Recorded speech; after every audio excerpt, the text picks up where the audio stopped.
E aí, gente? Beleza? Hoje nós vamos falar sobre propriedades periódicas. É a última partezinha, o último gole de tabela periódica. Prometo. Acaba aqui, tá chegando ao fim. E sobre as propriedades periódicas, nós temos algumas informações a mais para passar para vocês, que são informações importantes que não são muito lembradas pelos alunos, mas elas são importantes em alguns casos, quando existem questões mais teóricas, existem partes que vocês precisam tomar decisões com relação a algumas coisas. É importante saber sobre essas propriedades periódicas. E eu escolhi esse tema, né, coronavírus, para lembrar de se cuidarem. Inclusive, vão lá lavar a mão, dá uma pausa aí, dá uma lavada de mão, depois vocês voltam. Vamos continuar aqui. Então, gente, vamos falar sobre o nosso raio atômico, que é a metade da distância entre dois núcleos, ou seja, é o raio do átomo. Um raio atômico, vocês vão medir como? Vai ser a distância do núcleo até a última camada que o elemento vai apresentar. E aqui nós temos a comparação entre três elementos químicos: carbono, silício e germânio. E aqui são os raios atômicos que eles apresentam. Vocês precisam decorar? Não, não precisam. São informações adicionais que, se a questão te pedir raio atômico, ele vai fornecer esse valor. Se ele quiser que você discuta, né, o raio atômico dos elementos, ele vai te fornecer esse valor. E outra coisa, na faculdade, né, meus professores eles se referiam a alguns elementos como se fossem elementos grandes e elementos pequenos. Então, o maior elemento da tabela periódica, que é o frâncio, que se encontra aqui, ele vai ter o maior raio atômico.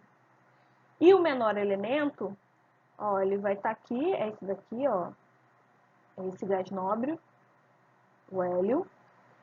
E se a gente for comparar aqui o flúor com o frâncio, nós observamos o tamanho dele aqui, ó, ele é bem pequenininho com relação ao frâncio.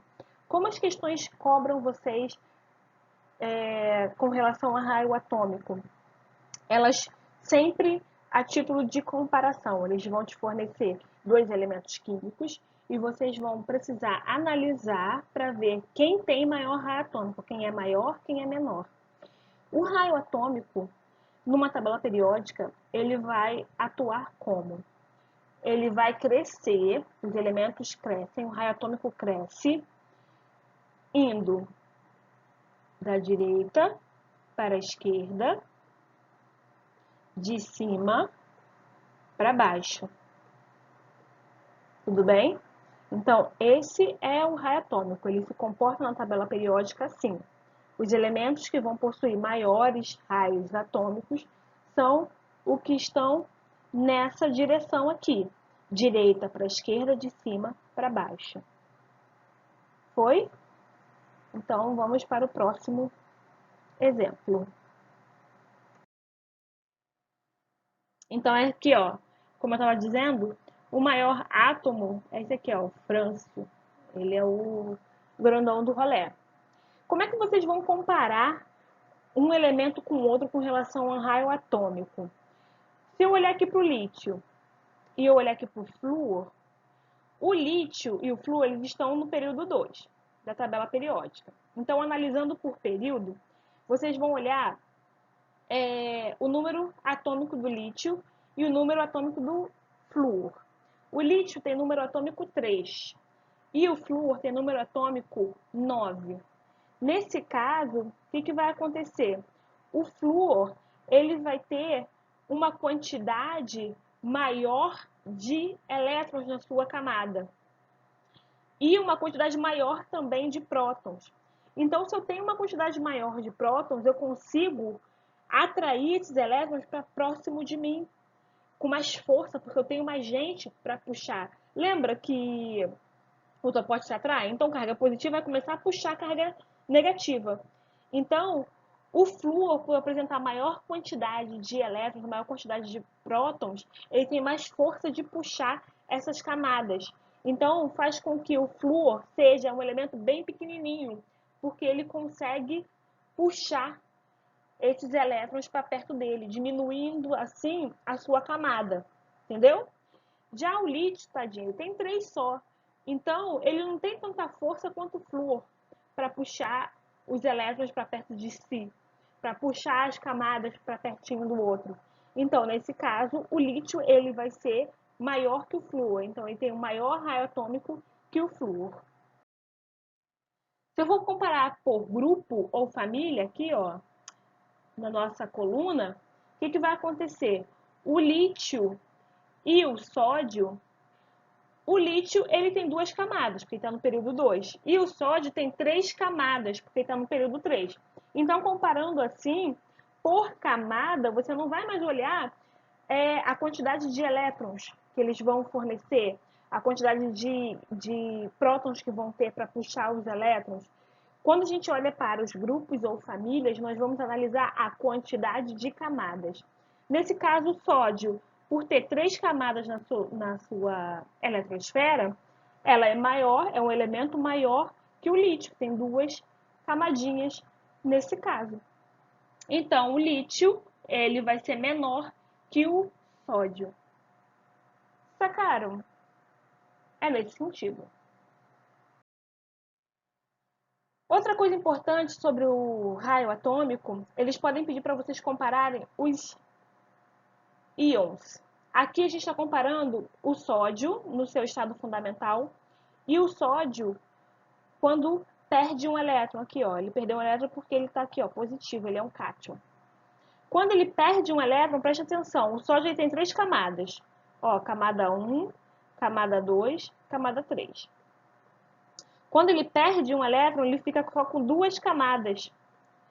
Então, o sódio, no seu estado fundamental, ele possui um raio atômico maior que o sódio no seu estado de íon, quando ele é um cátion. Então, se ele perder um elétron, ele diminuiu a quantidade de camadas. Esse elétron daqui, ó, ele morreu, ele sumiu. Então, ele só vai ficar com 2 camadinhas. Nesse caso, sódio, no seu estado fundamental, é maior que o sódio no seu estado de íon, quando ele adquire, aliás, quando ele perde uma carga, tá? Então, é assim que vocês vão fazer a análise. Não esqueçam, raio atômico cresce da esquerda para a direita, de cima para baixo, sendo o frâncio, ó, o maior elemento da tabela periódica.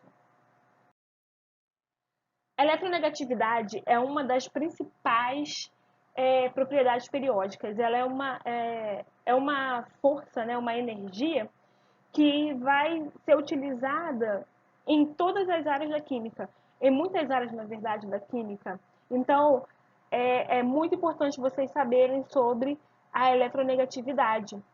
A eletronegatividade é a força de atração exercida por um átomo sobre os elétrons em uma ligação química.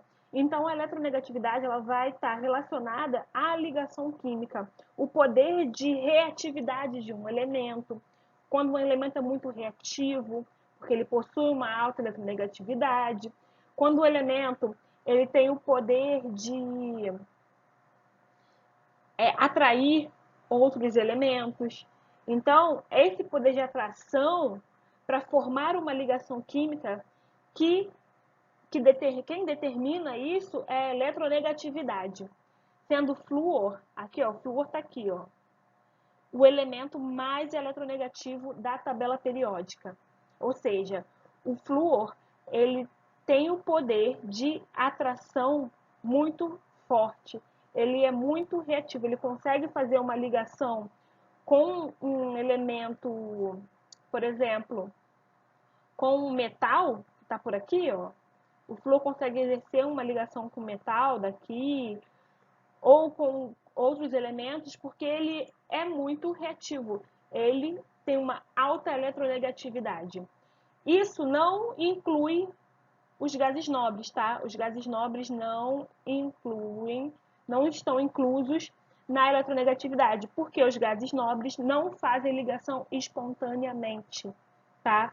Então, desconsiderem os gases nobres com grande eletronegatividade, porque eles não vão possuir, por eles não realizarem ligações espontaneamente. Tudo bem? Isso vai ser importante para vocês nas ligações químicas, iônica, covalente, metálica, e também vai ser importante em química orgânica, lembrar o poder da eletronegatividade, saber identificar quando um elemento é mais eletronegativo que o outro. De forma geral, os ametais, os elementos que ficam por aqui, ó, os ametais, eles têm eles tendem a ter uma eletronegatividade maior que os metais. Então, quer dizer que os ametais são eletronegativos e os metais, eles são eletropositivos. Então, eles têm a tendência de doar elétrons. Então, eles doando elétrons ficam positivos. E os ametais, por terem uma alta eletronegatividade, eles têm a tendência de receber elétrons. Tá? Informações importantes aqui. A afinidade eletrônica é a energia liberada quando se adiciona um elétron a um átomo. Então, aqui o átomo está aqui, o átomo X, foi adicionado um elétron nele. Quando está assim antes da seta, quer dizer que ele absorveu. Tá bom, gente? Quando ele ganha elétrons, ele fica aqui, ó, negativo. E libera uma energia. Então, a afinidade eletrônica é a energia liberada. Aqui é a energia liberada. Ó, ele absorveu um elétron. Esse X aqui ganhou um elétron. Aí ele ficou negativo. Show, ganhei um elétron. Quando ele ganha um elétron, ele libera uma energia. Tudo que está depois da seta é liberação de energia. Tudo bem? Então, antes da seta eu estou absorvendo, depois da seta eu estou liberando. Então, aqui, no caso desse elétronzinho aqui, representado pela letra E e esse menos, quer dizer que o X absorveu esse elétron. Tá? Então, essa energia é denominada pela afinidade eletrônica. A afinidade eletrônica, ela vai crescer da esquerda para a direita, de baixo para cima. Beleza? Também com exceção aqui, ó, dos gases nobres. No caso da energia de ionização, é a energia necessária para se retirar um elétron de um átomo isolado, no estado gasoso, em seu estado fundamental. Então, no caso, anteriormente, aqui ele estava absorvendo elétrons, não era? Então, desculpa, ele estava liberando energia e absorvendo elétrons. Então, aqui é o contrário, aqui ele está recebendo energia. Então, ele recebe uma energia e libera elétron.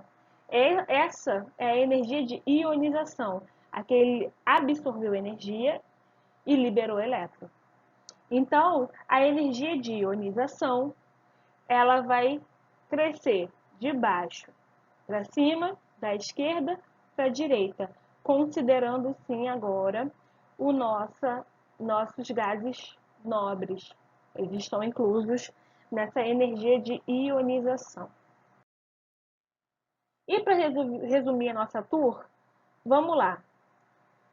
Quem vai crescer da direita para a esquerda e de cima para baixo vai ser o raio atômico. O único diferente aqui é o raio atômico. Todas as outras propriedades periódicas, elas crescem no mesmo sentido. Ó, eletronegatividade, ó, sangue, tá? Então, sabendo que a eletronegatividade, ela vai da esquerda para a direita, de baixo para cima, ela cresce nesse sentido, a eletroafinidade também e a energia de ionização também. A única que vai destoar é a energia do... Energia não, desculpa, é a propriedade do raio atômico, tá? Raio atômico vai ser ao contrário de todo mundo. Todo mundo vai ser da esquerda da direita, de baixo para cima, e o raio atômico vai crescer da direita para a esquerda, de cima para baixo, tá? E assim finalizamos A nossa aula de hoje foi tranquila, né? Rapidinha. Eu acho que foi rapidinha. Então, vocês precisam realmente, não tem para onde fugir, né? Exercitar, fazer exercícios, lembrar esses conceitos, porque são importantes, são decisivos em alguns momentos para vocês. Qualquer dúvida, meus amados, vocês podem me procurar, tá bom? Um beijão e até mais!